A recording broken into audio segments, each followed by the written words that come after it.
今日2025年5月11日星期日，今日母親節，祝各位母親身體健康，日日都開開心心。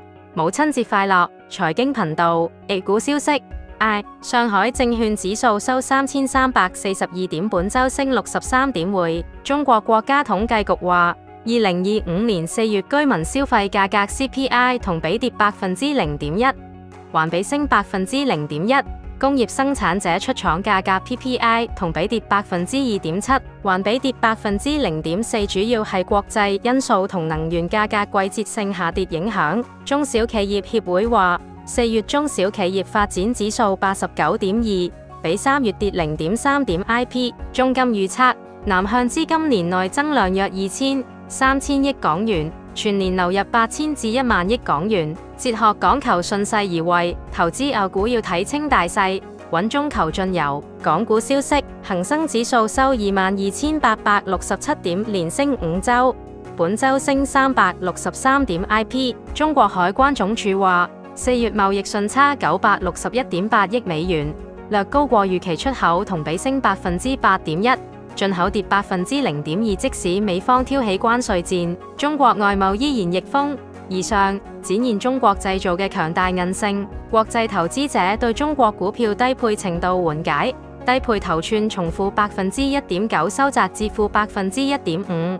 全球前40大投資者持倉升15個點子至1.05%，係2023年第三季以來最高。老子話無為而治，港股投資宜靜觀其變，把握時機會。美股消息，道瓊斯收41,249點，本周跌68點，結束連續2周升勢。標普500跌0.4%，納指跌0.3%。華爾街4月震盪後反彈。IE 調查顯示，投資者連續11周看淡，創1990年來最長紀錄。摩根大通話，未來走勢睇中美貿易談判。高盛警告美股有近20%下跌風險，經濟衰退係大隱憂遊。中美經貿高層會談喺瑞士日內瓦開始，市場期待好消息緊。下周二5月13日4月 CPI 同周四5月15日零售銷售數據出爐，若 CPI 高，零售銷售低，或引發滯脹憂慮，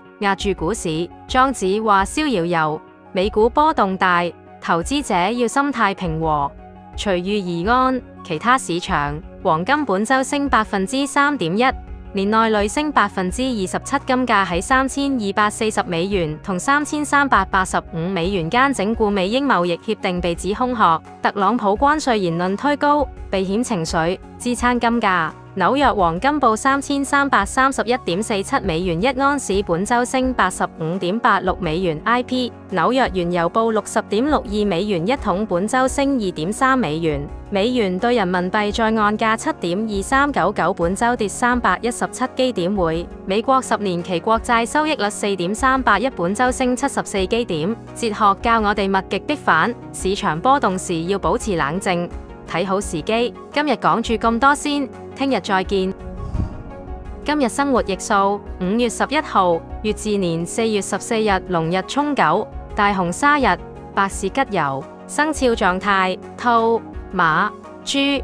狀態好：虎、龍、雞、狗。狀態 OK。蛇。狀態一般：鼠、牛、羊、猴。要小心，當天配色：黃色旺，白色順，綠色宜談判，黑色較弱。口德載物，做人做事要穩重，運氣自然來。